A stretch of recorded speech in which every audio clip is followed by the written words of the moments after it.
you will need to make arrangements to depart the US. Don't tell me sorry, don't feel sad for me. I was rejected, life goes on. So they were like, hi, my name. We regret to inform you that I just want to go back to Nigeria, like go back to Nigeria and just be free of immigration. It's just news, right? Until your family member is involved, or my sister, my biological sister, is in Ukraine.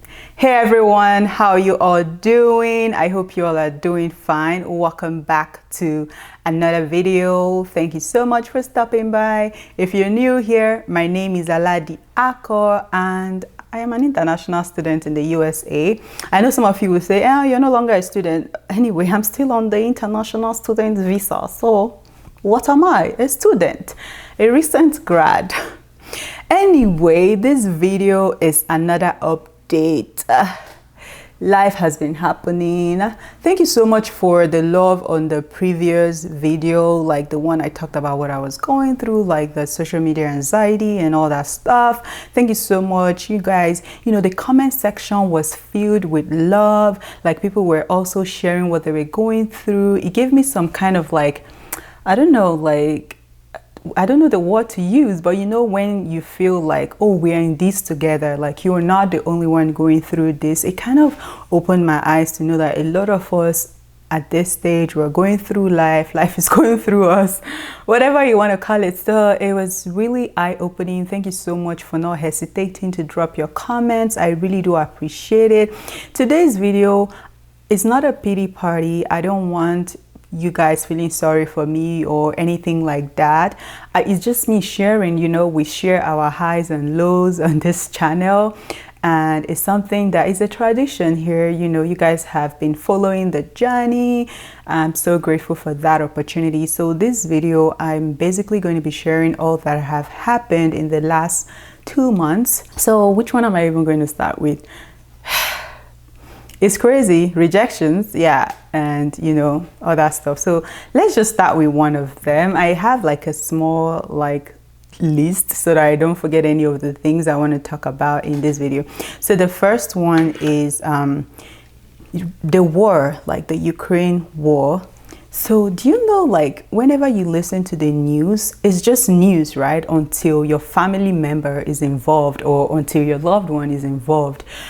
This war, my sister, my biological sister, is in Ukraine. Like, well, it's past tense now, but let's just listen.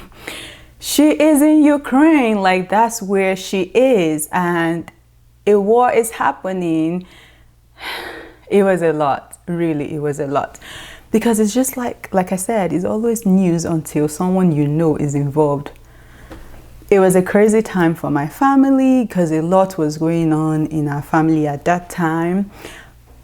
My brother was sick. He was in the hospital for like a month. He was going back and forth, you know, from the hospital. So it was just a trying moment. Like, I didn't know, like I broke down. I literally broke down. I was crying. I was helpless. My sister, she was just on phone, like talking to my parents, like, you know, she was crying, panicking with the war and everything. They have to like go under, you know, the bomb shelters and all that stuff, like food, water, everything was a lot to even imagine being in that situation. And there are other things happening at home. So these guys, like, let me say it again. This is not a pity party. Don't tell me sorry in the comments. Don't tell me anything like that.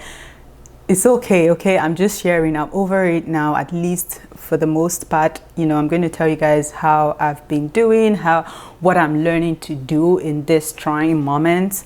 So, yeah, she was basically stuck in Ukraine, and it took a while. Like, I was constantly on phone with her. You know, we tried to, you know, check up on her to make sure nothing has happened.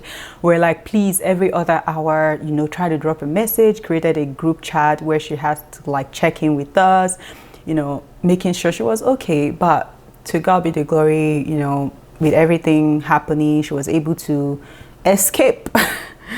She was able to get out of Ukraine and go to Hungary.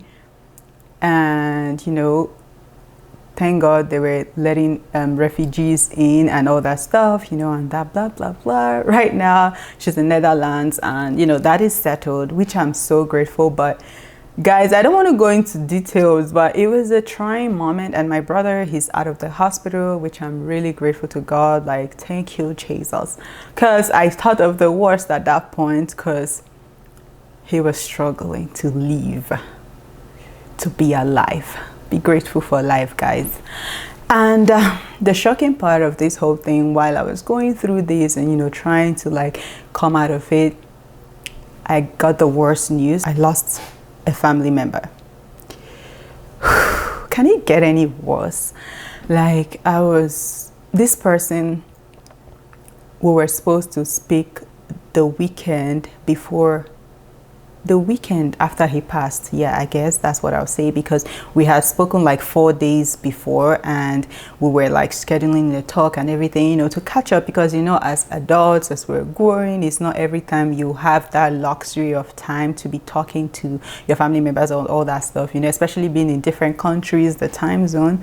So I just, you know, got a message that he passed away, and I'm like, I don't know, like it was very difficult. Like, it was very, very difficult to handle. But I guess nothing prepares you for grief, nothing prepares you for death, nothing really prepares you for that.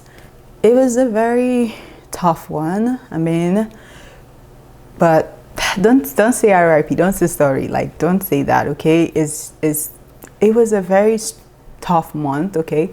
Anyway, so before all this happened, in December, was it December or November? I can't remember specifically. I applied for my OPT. I mean, this whole thing I just told you just happened like February and March, but this particular one, my OPT rejection, was sometime in December or November. I'm not sure when I applied. And because, you know, I'm a STEM student, you know, if you're in science, technology, engineering, mathematics, you know, you get extra 2 years after your 1 year of post-study. I think post-study here is like the OPT, optional practical training. So basically, if you're an international student and you finish studying here, the government gives you like a year to practice whatever you've learned. And if you're in STEM, you get the extra 2 years. So technically, my first year expired in January. So last year, I knew it was going to expire in January, so I needed to apply for the renewal. So I did, and it was rejected. Why? It was because I did everything right. And the thing I noticed, what caused that rejection, was because I used my bank account. Like, I connected my bank account, and for some reason, I don't know whether the person in charge didn't try to take the money or any, because I called my bank and I'm like, did you guys reject a transaction? Did you guys not approve it? They were like, nothing came in. I was like, that's kind of like, but the bank, the USCIS, the immigration, they told me basically that, well, you know, if I find the letter, I'll try to insert it here. But yeah, basically I got a rejection, and then I called my school. Shout out to you, Beth. She's so helpful, like super helpful. I'm super grateful for my school's international office. They're very, very helpful. So I reached out to her. I'm like, look at what's kind of happening. And she was like, well, I think you should try another form of payment, which was something like thought of initially, but I wasn't really sure. But her telling me that gave me like a confirmation that, yeah, I should do that. So I used my credit card instead. And before that, I called my credit card because I don't want to hear story. I told them, please, there is a transaction coming up. Do not try to cancel it or do not try to reject it or anything, okay? So yeah, basically that was how I did. And we're like, yeah, fine, cool. And then I reapplied again, and then I got it. So if you're an international student and you're planning to apply for your STEM extension, or you're even planning to apply for your OPT, make sure to use a credit card or a debit card. I think that's much safer than trying to use your, your bank account, like your routing number and all that stuff. So I think it's safer to use a credit card or a debit card. So that aside, guys, like, I always appreciate your comments. So please Do not leave this video without commenting, liking, subscribing, sharing, and all that. Okay, let's meet in the comment section. Okay, you know I'm always excited to read from you. You guys know that March is the month where H-1B lottery and all that stuff is done. So this one I'm just giving you guys, this is something that just happened literally maybe 2-3 days ago. I'm not sure, but I think March 29th was the day they announced the result of the lottery. So guys, if you don't know this lottery we're talking about, I don't know if I'm pronouncing lottery well, but whatever. So it's like, if you want to get a work visa in the USA, I mean, there are some exceptions, like people that are working in university and all that, they don't have the lottery system or whatever. But I think I want to check the meaning of lottery, like how to pronounce it, because I feel like at this point, on people that know how to pronounce it well might be triggered, but whatever. Let's see, how is it pronounced? Let's see, lottery. Lottery. Lottery. Lottery. Lottery. Lottery. Lottery. Lottery. Whatever. Okay, so basically to get the work visa, there's a lottery system, and it doesn't matter, even if your company applies for you, does not mean you're going to be selected in the lottery. So unfortunately for me, I was not selected. So I think the result was officially announced on 29th, and then my workplace, I don't know whether they sent the email on that same 29th or 30th, I don't know, but they sent it and they were like, unfortunately, let me read it for you guys. Unfortunately, where is it? So they were like, hi, my name. We regret to inform you that your FY 2023 H-1B CAP electronic registration has not been selected by the USCIS. Your H-1B, blah, blah, blah, you know, and all the whatever that follows. Basically, I was rejected. And you know the scary thing about this thing is that, you know, as a STEM student, you get 3 slots to apply. Like you get the first year, the second year, and the third year, basically. But there's a problem to that. Non-STEM, they just get one slot. So the problem to that is, if you graduate in December, let's say you graduate in December and you get a job in January, not all companies are willing to you know, put in for you in your first year, because basically you're probably just starting out and maybe their policy is for you to stay with them for at least a year or use your OPT for a year. I want to see it that way, so that the other 2 times they can apply for you. So I fall into this category. Well, so basically I graduated in December, kind of. You know, guys, my story is complicated, but you know, my actual degree came in August. I actually finished everything in August 2021, but I had already applied for my OPT in 2020 and I got it, and I started my job in 2021 March. So technically I started my job right when the lottery was starting. So I wasn't qualified then. Not like I wasn't qualified, I was, but you know, for my company, I'm not, because I just joined and they let you use 1 year of your OPT at least, and then the following year they can apply for you. So I missed the first one, and this is the second one, and I got rejected, and there's going to be a third one, which is next year. But something that is lottery, like I've seen students that first they didn't get it, second they didn't get, third they didn't get it, and they had to leave the US to another country, so, or go back home, basically. So this was my first time, but my second slot, so I have one. So now here is the question: what are you going to do if you don't get it the third time? It's simple. It was even in the email. If your OPT expires and blah blah blah, it said, get ready to depart the US. What did it say? Let me read it. Don't worry. Let me read it for you guys. Oh, where is that? So it said depending, okay, if you hold F1 student, but I don't want to read that part. If your OPT/EAD expiration date has already passed and you've been working pursuant to cap gap, your employment authorization will be deemed to have expired and you will need to make arrangements to depart the US. Yeah, because at that point you've become illegal and you have to leave. So this is where many students make plan to leave or not. Have I been considering to leave? You know, like, what am I going to do? See, I don't want to share my plans yet, but I feel like I might explore the other countries. But the truth is that, do I really want that? Or do I just want to go back to Nigeria? Like, go back to Nigeria and just be free of immigration? Like, which one do you want? So I'm still at that point. And you know the thing, like, guys, when this rejection came in, Aladi did not cry. I did not do anything. I was just okay. Like, I was okay. I wasn't like sucking up or just like, you know, maybe I was just numb, like, from all the things that I've been through this year. I feel like this is the list of my problems. Okay, this is just the least, because I've lost a loved one. I could have lost more people. You know, a lot could have gone wrong. So I'm like, God, I thank you. I thank you that this is nothing. Like, I'm okay. I'm fine. So, and there's something I've been trying to learn these days. And I think maybe that's why I didn't feel that way. So let me share with you guys.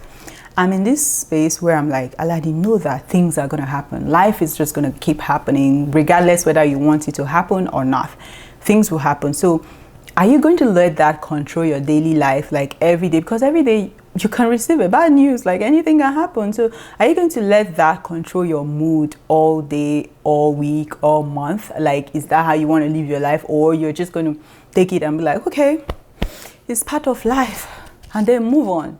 So basically, I've chosen this path where I'm like, okay, whatever that happens is part of life. I accept it. I'm going to move on. I'm going to live past it. Because if I keep like thinking about all these things, it's going to weigh me down. It's going to make me less productive. It's going to make me sad all the time. So I don't want any of those. Like, I just want to be happy, exist. So, and I'm making the conscious effort of, like, every day I want to be happy regardless of what's happening. I just want to stay consistent in my life. I want to just be happy. Okay, so because if I wait for motivation only, like, let's say when I receive good news, that's when I'm hyped, man, I'm going to be miserable, because these days the bad news, they are greater than the good news. You get what I'm saying? So it's just, anyway, guys, I moved to my new apartment. As you can see, the background is different. I don't know if you noticed, but yeah, I moved in.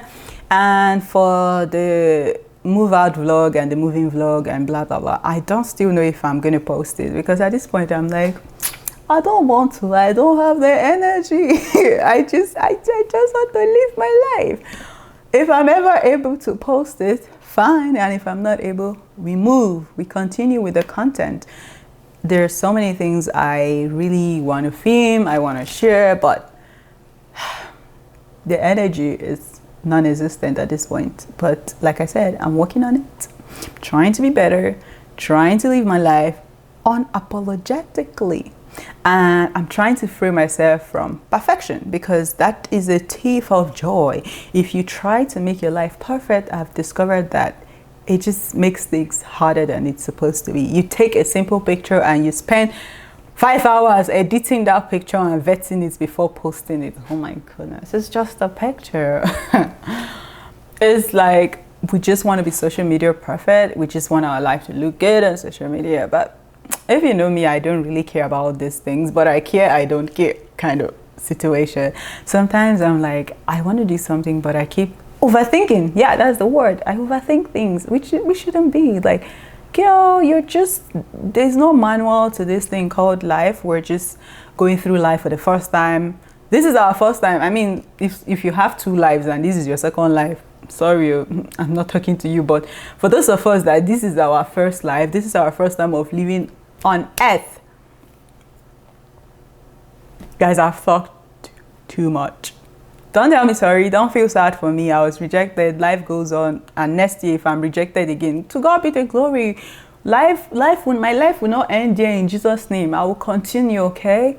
So me being rejected doesn't mean that my life is going to end or anything. I'm going to find ways around it. And when I do, I'm going to come and share with you guys, okay?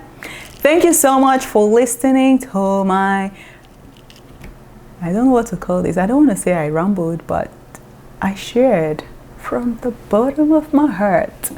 Thank you guys for watching today's video. I remain your host, Aladi-Ada Akoh. Do not forget to like, comment, subscribe, and share. Thank you so much. See you in my next one. Bye.